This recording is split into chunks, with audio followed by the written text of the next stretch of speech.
Hello friends, welcome to the series of our channel. Welcome to Merchant of Venice. Friends, we have already done with Act 1 Scene 1. Today in this video, we'll be starting with Act 1 Scene 2. Friends, I hope you have already seen our videos, our last classes. If you have not done it till yet, please do watch our videos of Act 1 Scene 1. Friends, if you have not subscribed our channel till now, please subscribe our channel, and if you like our videos, please like and share with your friends.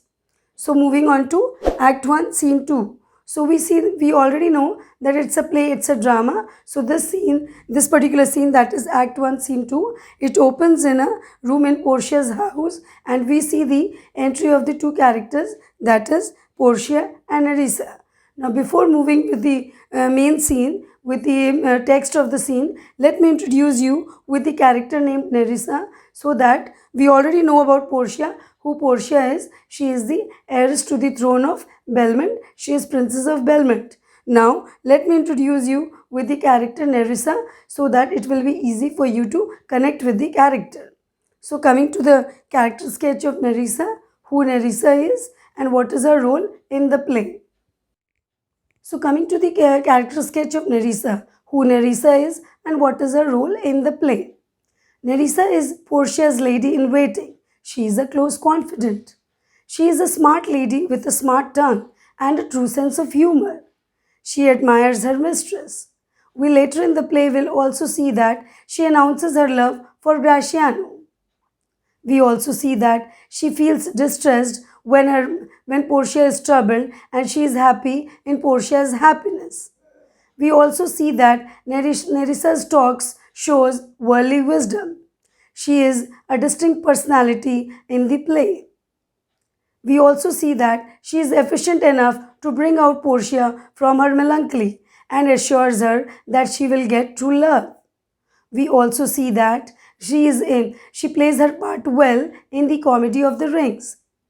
So this is the character sketch of Nerissa.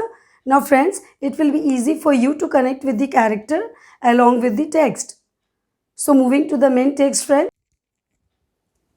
So coming to the main text, friends.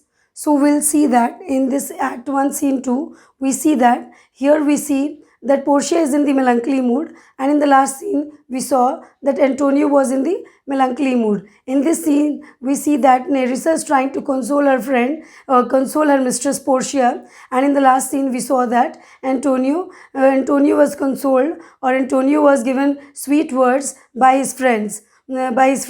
Lorenzo, Graciano, Bassanio, all these friends tried to console Antonio. So in this scene we see that Nerissa is trying to give her sweet words, or trying to console Portia out of her melancholy. So this is the comparison that we see in both the scenes. Now we also see that Antonio was unaware of his sadness, unaware why he is in a melancholy mood. He was unaware of the reasons. But here we see that Portia is aware of her worriness. Portia is aware that why she is in melancholy, why she is sad, and why she is in a melancholy mood. She is aware of that. So this is the difference we see in both the scenes. In both the scenes we see the main characters, that is in the last scene Antonio was the main character, and in this scene we see Portia as the main character, and both the characters we see that both of them are in the melancholy mood, and their friends or their maids are trying to console them out. Okay, so this is the comparison, a short comparison between both the scenes. So coming to the main scene, friend. So I'll give you a small, I'll give you a small summary about the scene, what the scene is all about. So this scene opens in Belmont, where Portia, the rich and beautiful heiress, resides. She shares with her maid, Nerissa, her doubts concerning her future, due to the strange provisions of her father's will. According to the will, she is to be won by the suitor who chooses correctly from among the three caskets made of gold, silver, and lead. Portia ridicules the suitors who have come earlier to try their luck, showing her disapproval when Nerissa reminds her of Bassanio. She remembers him and has tender thoughts for him. This scene is in prose and deals in indirect explanation and characterizations. So we see in this scene that Portia is very much worried about her future because she is tied by her dead father's will. Now, what was the dead father's will? What was the will of her dead father?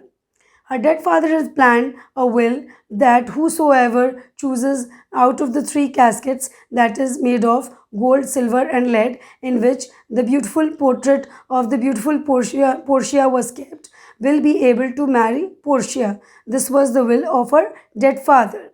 Now she is tied by this will. Now many suitors came in seek of her or try their luck. Many suitors came to Belmont to try their luck by choosing this caskets. Now no one was able to choose the correct casket. Now we see in the scene that Portia is mocking at those suitors, and we also see that Nerissa reminds Portia of about Bassanio, whom she has met earlier. Now she has we see that Portia has tender thoughts about Bassanio, so she is reminded of Bassanio by Nerissa. So this is what we will see in this scene. So coming to the main text, or moving towards the main text. Okay friends, so coming to line number 1, Portia's speech, what Portia is saying. So let's begin with Portia's speech. Portia says to her to her mate Nerissa, "By my troth, Nerissa, my little body is aweary of this great world."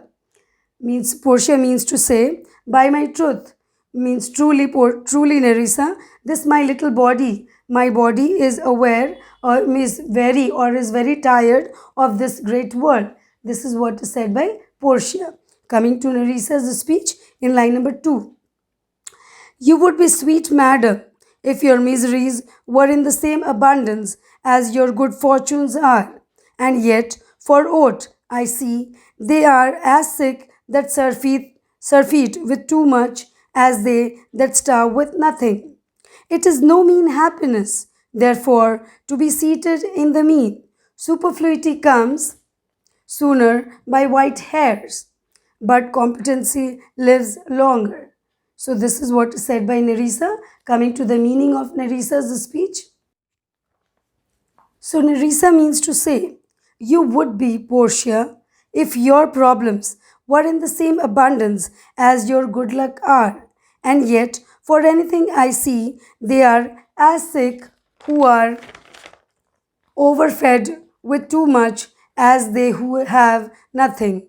It is no small happiness to be situated in a position midway between poverty and riches.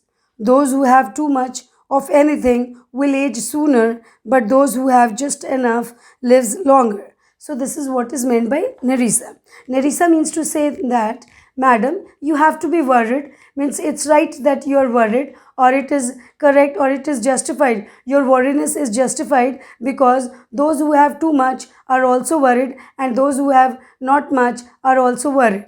But those who are in the middle point, those who have just enough, lives longer. This is what is said by Nerissa, that your problems and your luck are in equal balance. Means you are lucky also as a princess, and you are unlucky also because you are tied by the will of your father. So in both the cases you have to be worried. And now if you are in the middle position, then you will be happy. Otherwise it is justified that you have to be sad, or you will be sad.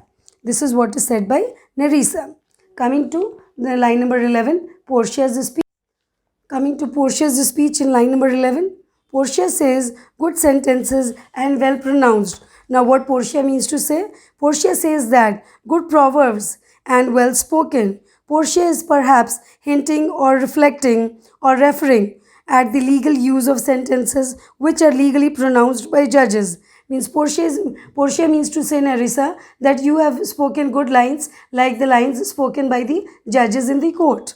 Now coming to Nerissa's speech in line number 12, Nerissa says, they would be better if well followed. Nerissa says that, madam, these sentences would be better, would be judged well if they are well followed. They would be better if well obeyed. Now coming to Portia's speech in line number 13. Portia says that if to do were as easy as to know what were good to do, chapels had been churches and poor men's cottages, princes' palaces. It is a good divine that follows his own instructions. I can easier teach 20 what were good to be done than be one of the 20 to follow mine own teaching. The brain may devise laws for the blood, but a hot temper leaps over a cold decree. Such a air is madness, the youth to skip over the meshes of good counsel, the cripple. But this reasoning is not in the fashion to choose me a husband.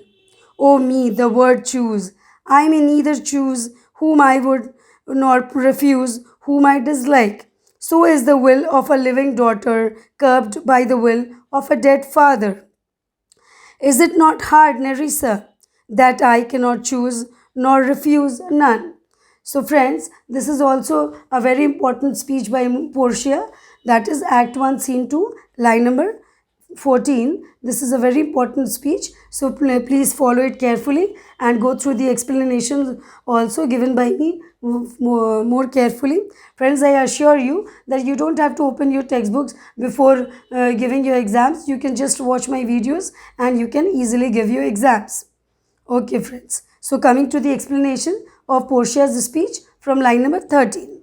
If to act were as easy as to know what were good to do, chapels, meaning a church which accommodates a small number of worshippers, would have been churches. Chapels means very small amount of people or very small number of people are present in chapels, and churches are very big, and a number of people or a big gathering or a big crowd can assemble in a church, but in a chapel very small number of people can accommodate. Okay, would have been churches. And poor men's cottages, princes' palaces. Poor men's cottages means like a poor man's hut, would have been like a prince's palaces if people follow their own counsel or people follow their own teaching. He is a good preacher that follows his own instructions. Means if a person follows his own instructions, that means he is a good teacher or he is a good preacher. It is easy to teach 20. Means it's very easy for me to teach thousands of students, or here example is given to teach 20 what is good to be done, then be one of the 20 to follow his own teaching. Means I can teach easily 20 people what to do and what not to do, but it's very difficult for me to be one of those 20 to follow my own teaching. The mind may make law for the body. The mind may make law. That is the mind can make law for the body. But the heat of desire, but what is inside me, disobey such cold laws. Means mind is making laws for the body, but the body is not accepting it because the desire of the body is a lot more than what the mind is teaching. But the heat of desire disobey such cold laws. Youthful high youthful high spirits are like a hair. Means the youth or the young age of a person is like a hair which easily leaps over the nets of good advice. Means a young person or a youth is like an air who is very full of all sorts of desires, all sorts of anxieties, and will not follow the good counsel. But this wise talk is not the proper way to select for me a husband. All these wise talks that you're telling me or you're advising me or that you're giving me will not help me out in choosing me a husband. Oh dear, the word choose means she is very much depressed, and she is saying that, oh dear, the word choose. I may neither choose whom I like. Means I cannot choose the person whom I like nor refuse whom I dislike. Means she is also saying that she cannot refuse the person whom she dislikes because she is curbed by her dead father's will. So is the will. Again, she is talking about the will of her dead father. So is the will, here referring to two meanings, that is desires and testament. That is the will, her own will, and the will prepared by her father. Often, so here we see the meaning of will is of two kind, or the word will has two meanings, that is will of her own will, that is Portia's will, and will of her father, that is her dead father's will, that he has planned for her. Of a living daughter restrained, that is prohibited by the will of a dead father. Is it not hard, Nerissa, that I cannot choose nor refuse any? Means, so it is so much difficult for me, it is so difficult for me to choose a person whom I like, and it is also very as equally difficult for me, that is to refuse a person whom I dislike. So she is telling all this sadness, all these worries to her maid Nerissa, who is lady in waiting to Portia. So this is what we see from line number 1 to 29. Friends, if you have any queries, you can drop it in the comment section, and also give your feedback in the comment section.